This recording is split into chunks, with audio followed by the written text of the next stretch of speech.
Welcome to the TeenTix Arts Podcast, also known as TAP, a Seattle-based youth podcast that focuses on empowering youth voices through the exploration of art. Here on this podcast, we share our favorite artistic influences. We explore their histories, cultural impacts, and how they resonate with young people today. We interview artists, from emerging teen artists to ones well-established in their careers. Today we're talking about oil painting, everything from the history of it to how it was impacted and changed throughout time, as well as our personal connections to it. We will also be interviewing two guests, an arts educator and a teen artist, who will share their connections and knowledge of oil paint with us. So why I picked this topic? I would say I picked this topic because I really like looking at oil paintings like in museums. And an example is that one of my favorite oil paintings is Bridge Over a Pond of Water Lilies by Claude Monet. And seeing it in the Metropolitan Museum of Arts in New York was like a really surreal experience, you know. It's such a timeless piece, I would say, and it has fascinated people for more than 100 years. The softness of the shapes, as well as the blurring effect created by the brushstrokes, really transports the viewer to the location. And it's blanketed by the greenery around the bridge and encompassed by like the cool sensation of water. So that really drew me to it. And one thing I found particularly fascinating was the lack of blue in this painting. Because, you know, when you think of a pond or like any body of water, you would think, oh, blue for water, right? So instead, the painting is dominated by various shades of green. And even then, you are really able to see his exact vision, I feel like. Yeah, cool. Oil painting is not usually like a medium or like a art form that I'm normally like drawn to like thinking about. Like usually it's not like when I think about like my favorite art, I don't usually think about oil paintings. But both my parents are artists, and my mom, like, I remember one time like she like brought these like art cards home, and they were like these, it was like basically like a matching game. So like it would give you like a close up of a painting, and then you would have to match it to the painting. And like I played that like so much as a kid, to the point where like I memorized all of them. And there were like so many paintings that like I like learned about the first time through those cards, but like a couple of them that I remember specifically. One of them is A Walk at Dusk by Caspar David Friedrich. And it's of like a shadowy figure, and it's like they're walking on a gray and foggy like dusk landscape. And I think that was like one of the first times I ever heard the word dusk. Like it was like that might have been the first time. So like every time for like a while, for like every time I heard the word dusk, I would just like see that image in my brain, and it just like really stuck with me. Like when I was trying to like think of like what paintings to talk about for when we were writing the script, and I was just like I was trying to remember that painting. I was like, oh my god, I know that one. And I had to like go find the actual art cards to remember what it was called. Yeah. Um, also, like we're talking about like kind of like how painting has intersected with like photography and um, like like digital art and like stuff like more I don't know, like more new technology in terms of art. Yeah. And I'm also like interested in film and digital photography, and I think it's really cool to like think about how painting has shifted in an era of photography, which we're going to get into a little bit later. Yeah, that's true. And another reason we chose this topic was because oil painting is and has been a medium that has incredible flexibility and versatility, which is really shown in the way so many artists throughout history have been able to wield it in so many ways, but still let their, you know, unique style show through. And this theme is especially exhibited, I feel like, in the way it has shifted over time from, you know, hyperrealism to like a main focus of capturing emotion in the art. And I also feel like it's something that's so globally inclusive, which is, I feel like, a reason why it has thrived and been present for like hundreds of years. Yeah. So can you like give us a little bit of background on how oil paint began and like why did it gain popularity? Of course. So I think it really began in like the oil paint that we know today really began with an artist named Jan van Eyck. And he was a really revolutionary artist whose techniques and style influenced many that we know today. Though he did not invent oil paint as a medium, he's really credited with perfecting it, I feel like. And the type of paint that was widely used before he, perfected oil paint was tempera paint. And it wasn't a great paint because it dried fast, which prevented good blending, adding colors and layers, and it also decreased the longevity of the paint. So he essentially changed the properties of paint by mixing it with organic oils and then boiling bones in linseed oil, which allowed the paint mixture to stabilize and dry slower. And the fact that it was able to now dry slower really helped layering colors and blending, which was used to portray realism at the time. And his technique really increased the use of the medium, and in 16th century Europe, it started to become one of the main painting mediums. And also his work, I would say, influenced many great artists that came after him, and they also studied his specific use, so his style became really popular as well. Cool. And speaking of photography and technologies, how do you think that oil painting has shifted in a world where technologies like photography, which kind of is like the true realism, how do you think it shifted in that world? Yeah, I think that I feel like obviously once the camera was invented, everything changes, because the purposes of art, of painting, becomes different, because I feel like before the camera was invented, there was a lot of people would paint portraits, and people would paint things for the purpose of capturing what it actually looked like. And I think art movements that are less focused on realism, specifically impressionism, they kind of were born because of the camera, because you now have the ability to capture a moment. And not that realism still isn't still a thing now with the invention of the camera, but it became less of a more important focus, and people were more into doing more non-realistic art forms. Yeah, definitely. And we have a quote from The Collector that kind of explains that really well. It says, "For this reason, the artistic movement of Impressionism was the first to deviate from the realistic norm in European art. The artists of Impressionism accepted that photography was the best for capturing fixed images, and that they could not outdo it. For this reason, Impressionists explored other dimensions of painting, such as color, light, and movement. This style made it clear that painting was not meant to compete with photography, but rather to complement it, to represent that which photography couldn't." Yeah, I think that explains it really well. So you mentioned Impressionism. So I feel like that kind of brings up the question of how Impressionism, realism, and photography all connect. So as you mentioned in the quote, which was a really good quote, I feel like painters realized that they would not be able to outdo the realism that came with photographs. So they shifted their focus to preserving emotions in their art, and depths of feeling that came with painting that photography couldn't really capture.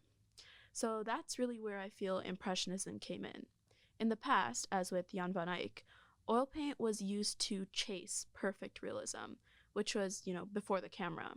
However, with the photography threatening, the value of art, and, threatening the fact that it could portray realism so well, I feel like Impressionism achieved something that the camera could not, which was a subjective view of the world through the artist's eyes. And while Impressionism still tried to replicate the world around the artist, in the sense that it really focused on capturing light's effect on the world, I feel like Monet specifically wanted artists to stop preparing for their pieces as much, and instead, go outside, experience nature, sit with nature, and live the hours that it takes to capture such landscape in art. I also feel like Impressionism was an active act against technologies like the camera. So kind of, leaning into not taking a photo in, a couple of seconds, but instead taking in the nature, like I mentioned before, over a period of time, and adding that experience into art. And one thing that I think is really interesting in how everything connects is paint initially evolved to oil paint so that artists can achieve this perfect realism, but photography came shortly after and captured realism so much better than that. So then oil painting is kind of pushed to do something beyond realism, which, in turn kind of limits something that photography can do. So therefore, it's kind of like oil paint and photography are always in discussion with each other, and they're always kind of chasing what the other can't do. So I feel like overall, photography acted kind of like a release for art from what it had previously been tied to, which was, the chase of realism. And it allowed it to blossom and branch over time into movements like Fauvism, abstract art, cubism, today. Yeah, I think it's interesting how like photography has also became its own art form in terms of like it's like capturing realism literally because it's like literally realism, but it's also like people like are more influenced to like do more interesting things with photography as it like gets into like as it like advances and the technology gets better. And I think that's interesting like how it like interacts with oil paint in terms of like they're both such different art forms that are like going in different directions, but like kind of like started in the same place of realism. But in talking about like how photography and technology has influenced oil painting, it's kind of an important question to think about, like why is oil painting so important today, in a world where you can just take photos, and how does it and like physical art and media in general, how does that resonate with youth and like young people today who maybe like take for granted that like we can just take a photo of something. But I think that like a lot of young people are more interested in like analog creation in terms of like digital and instant stuff, because I think a lot of people, including me, like are more interested in film photography over digital, and like people listen to records and people listen to cassettes over just streaming it on their phone. And I think it's interesting like how like teens especially like are like, because like we grew up in a world where it's like we can just do things instantly. I think it's like much more like it has more value to take more time to interact with art like physically and like slow things down so it's not like just so instant. And I think that there's so much more joy and fulfillment that comes with like interacting with physical media. And I think it's the same idea with oil painting as well as like, yeah, I think it's the same idea with oil painting and in terms of like, yeah, because it's more people are connecting with like physical forms of art because it's so much more fulfilling than like just like doing things electronically. Not that there's not value to that, but like it's just like a different experience, and I think it's important to like think about that more. Yeah, absolutely. I mean, I feel like you put that really beautifully. And also, there's a lot of value, I feel like, that artists feel in putting that so much time into their art and seeing it, come together into like the big picture that they're trying to create. Yeah, for sure. Diane Crago has studied Asian painting in Japan and has a degree in fine arts from the University of Washington. While living in California, she worked on films in Hollywood, worked as an art director in Beverly Hills, illustrated medical brochures for Los Angeles hospitals, and designed and produced a magazine for mothers, which was distributed across the country in diaper services, including the one in Seattle, which was when she saw Washington State for the first time. Diane has taught painting for 45 years and currently teaches oil at Gage Art Academy in Capitol Hill, Bellevue Arts Museum, and the Amazon main campus. She currently lives in Redmond. Okay, hi. So our first question is, how do you think oil paintings and continuing use of oil paint is important today? Well, I think it's important to separate the media from the message. Media has always been around. When you put your hand in charcoal and put it on a cave wall, that's your message, but it's not archival. So that means that the wind blows or water comes through, that your mark, which is your artwork, disappears. At this point in time, there's not a good alternative to oil painting because pixels and digital art at this point is still not archival. So for the subtlety that you can get from oil paint, it still is the standard of painting. Far better, by the way, than acrylics. Cool. Yeah, so that's a great answer. Why do you think it's far better than acrylics?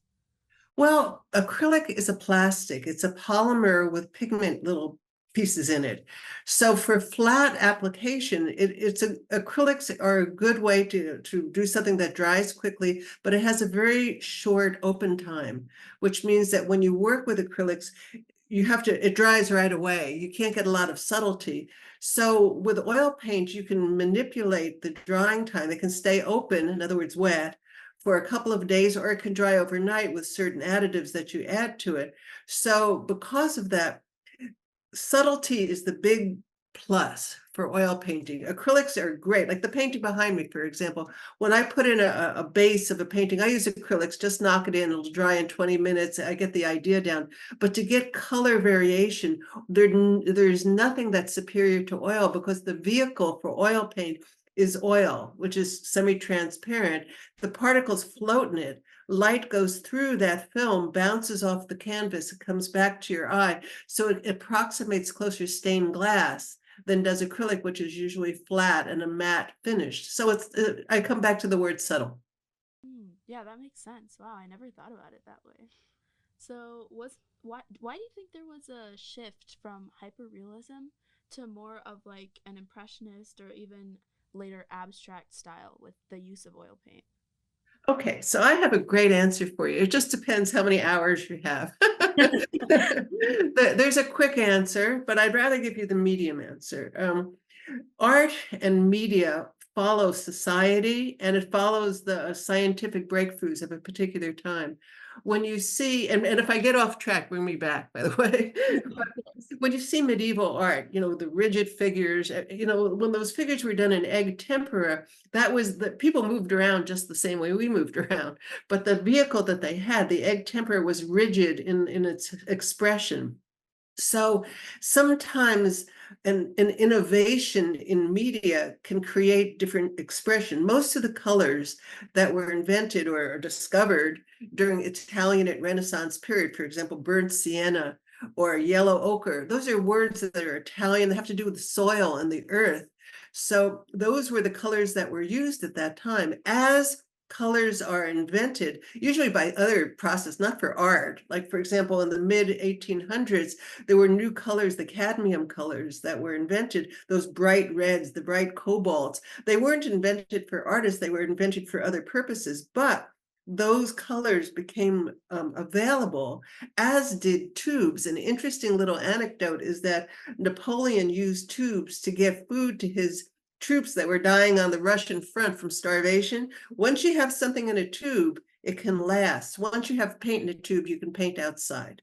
So when you can paint outside, whereas Rembrandt and other masters would have loved to capture the elements of light, they didn't understand the elements of prismatic light, which was something that was discovered with light exploration during the mid 1800s, but also they didn't have the ability to be able to paint outside with all the preparation it took to get oil paint ready. So that's a technical answer. The technical answer, it's possible. It became possible to paint outside. But why do you want to paint outside? What is it that you want to do? So in terms of hyperrealism, which was where your original question is, why was there a trajectory from hyperrealism to impressionism and then to abstract? I'll just take those three. Hyperrealism, after the French Revolution, after the American Revolution, there was chaos. I mean, if you think of Robespierre after the French Revolution, a lot of people got their heads cut off, right? People wanted classical, calm society. So classical, calm society in Greece, and to get realism, to make it absolutely real, was a way to get society calmed down. That's a kind of a short take on it, but basically that was the attitude of the time. As the century progressed, hyperrealism gave way to all the impressionist paintings that you see, the women with parasols and the beautiful flowers. That was the time of the Industrial Revolution. There were kids working in factories. It was polluted like crazy. It didn't look like that. That's what they wanted. That's what they needed. And so art follows the needs of society and the wants of society. It doesn't always picture society exactly the way it is. The women with the parasols, guess what? They didn't work. And a lot of those women were working in factories, and they had to work. So part of it was a dream of the past, part of it was a hope for the future. And that would take you as far as, for example, Impressionist paintings. So why would it have evolved into abstract art? I'll posit to you the onset of Sigmund Freud with symbolism, with surrealism. When you don't have an overarching religious belief that makes sense of the universe, makes sense of the world, and your humanistic point of view, which is that man can figure everything out, that kind of went down the tubes when you have 2 world wars. You don't believe in, what do you believe in? What can you believe in? So then people would plumb the depths of the psyche and say that the answers are in your dreams, the answers are in your unconscious. And when you explore the unconscious, then there are symbols and there are colors. How does red make you feel? There's certain colors that go into a McDonald's so you'll eat faster. Colors are used to predicate behaviors.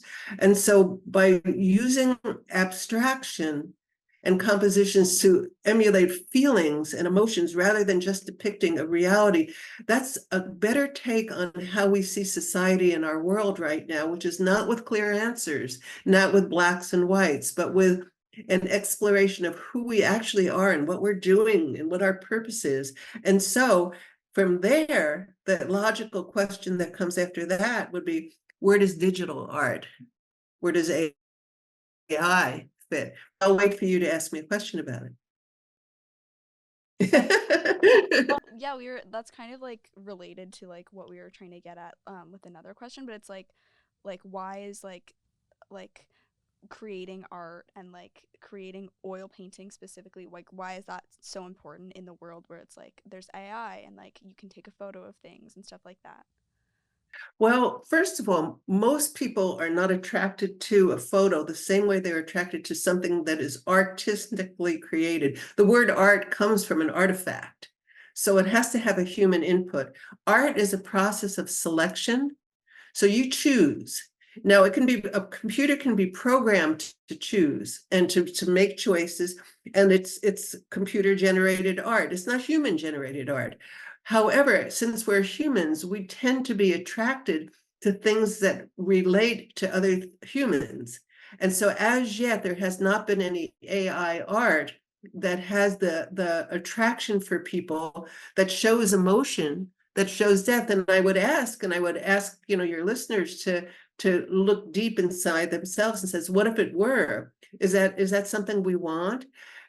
Would we lose our need to express? Most of my students that come to me for beginning painting classes bring a phone and they say, I want this, I want it to look like this. And it comes from the internet and it's pixels, which is the closest thing to pixels are stained glass, with light going through a light screen, so it glows. There's very little subtlety and there's no archival quality as yet.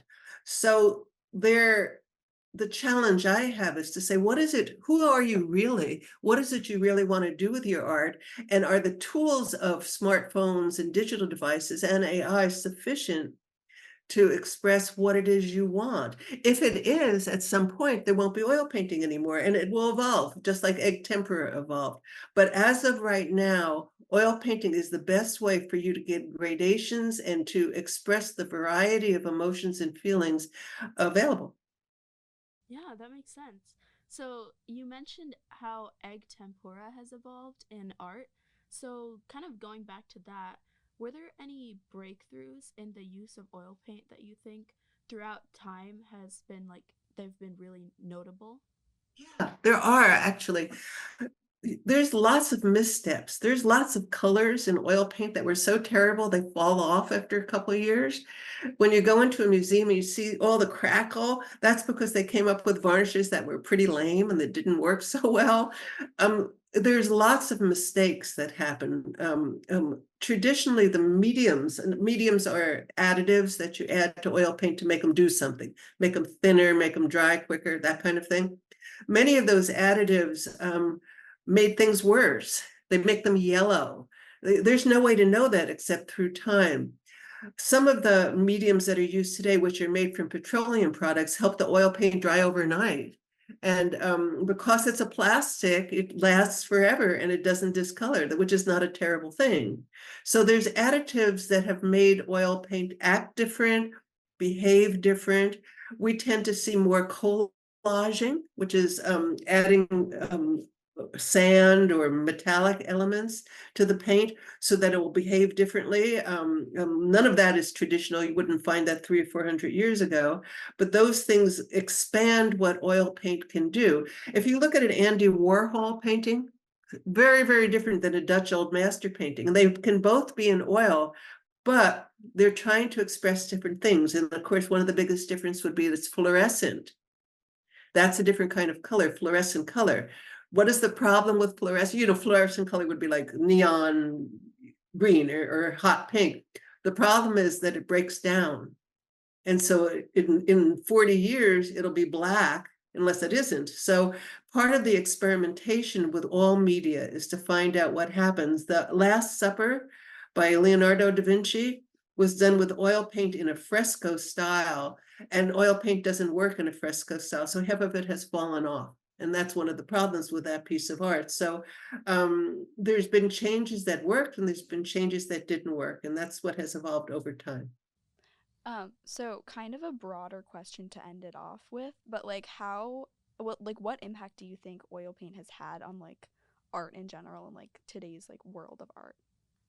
Well, in general or today's world of art, which one? In general, it's been for hundreds of years, it's been a vehicle of fabulous expression.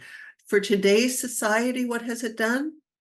It's presented a problem. The problem is it's a media that people want to expand beyond. When you think of installations, when you think of multimedia presentations, does oil paint do it? Can it do it all? Where does light and light bulbs and neon fit in? We're in a problematical period. However, I can only give you empirical, evidence that for maybe I've had 1,000 students over time, and everyone evolves from acrylic to oil. Everyone, and everyone stays with oil who stays with painting. So I guess the proof is that it's satisfying. And as long as it's satisfying, people will do it. Yeah, that's beautiful. Thank you. Yeah. Sure. Well, thank you so much for joining us. That was really great. All your answers were so profound. I love it. Julie Shang is a 16-year-old high school student in Washington, and she has been doing art for years. Ever since she can remember, she has always been fascinated with the arts, as it gives her a chance to appreciate the beauty of objects and study them deeply. To paint something is to observe it, which is why she tends to follow a more realistic art style. In the future, she hopes to study fine art in university and perhaps make it a career. So, Julie, what draws you to oil painting specifically as a medium over others, and how do you use it specifically? So I think what really draws me towards oil painting is really just how simple it is. I think a huge misconception about oil painting is that it's so difficult and advanced. But really, I think it's probably the easiest medium that I've worked with. It's so like malleable, I think. Like if you make a mistake, you can just go back and cover it right up. It's really like opaque as well. So if you like have black, you can just put white all over it and black won't show up anymore, right? How I use it is, well, I have like a whole bucket of colors that I just choose which I want to use. And then I also mix it with oil, so like linseed oil, to make it more thin, because oil paint itself is really thick. So I prefer to work with thinner like oil paints, but I know people who work with thicker ones as well to get the texture of like the brush strokes. But personally, I don't really like that. So yeah, if you ask me, oil paint I think is great for beginners. I think because it's just so easy to use.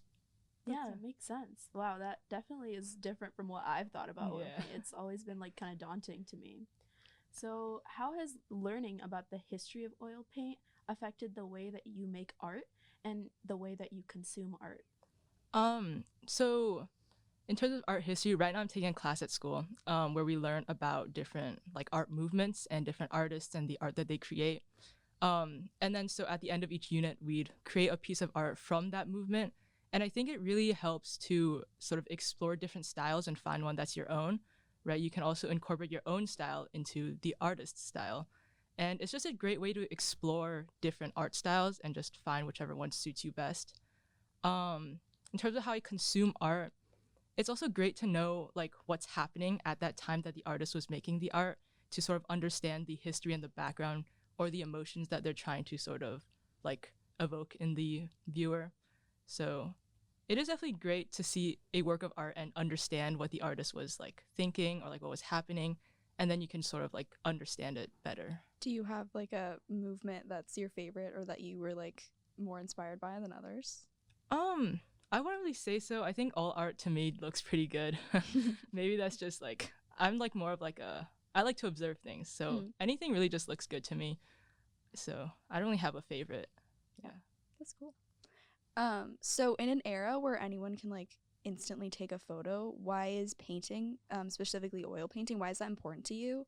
And why do you think that's important to the like world of art in general? So why is it important to me? So like I said, I really like looking at things. I'm a visual learner, I'd say. So painting something really like helps me look deeper into it and observe it better. Whereas like taking a photo would just be like just a quick second and you just like snap a photo.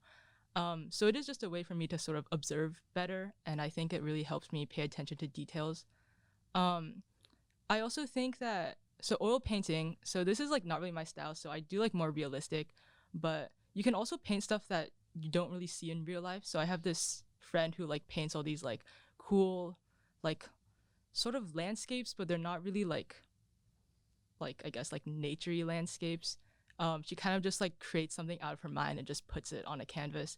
And I think that's really like something you can't do with photography unless you edit the photos. So in a way, I guess painting is just like photoshopping a photo. And it really just helps boost creativity, which I think is a really important thing to like hold on to, especially with like AI and all that stuff that can just kind of create something out of thin air. Those are some really good responses. Yeah, cool. I like the like how you brought up AI because I think that's like really like prevalent in terms of like there's so much AI art, and it's like sometimes it's hard to tell like when it was made by AI versus like a human, and I think it's important to like keep in mind like I think it's important to like value like creating real art instead of just like AI. I definitely agree. It's just like, I don't know, AI is just so, I guess, like powerful in today, right? And I think it's really important to, because art is a way to express yourself, and I don't really think AI can do that because I don't think they have like feelings. Yeah. Yeah, definitely. And especially like I feel like AI affects digital artists more, definitely.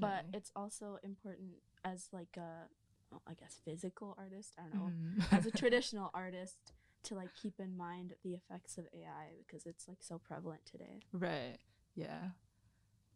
Okay, cool. Thank you so much Yeah, for thank you joining so us. much. Yeah, thank you so much for having me. Yeah. Once again, thank you to Diane Crago and Julie Shang for joining us. A special thanks to everyone behind the scenes who helped make this happen, especially the Vera Project for the recording space, Ground Zero Radio for their help in producing Tap, and Totem Star recording artist Lily Indigo for the music you heard at the beginning of this episode. That's all we have for this episode. Join us next month when we talk about another artistic inspiration of one of the Tap hosts.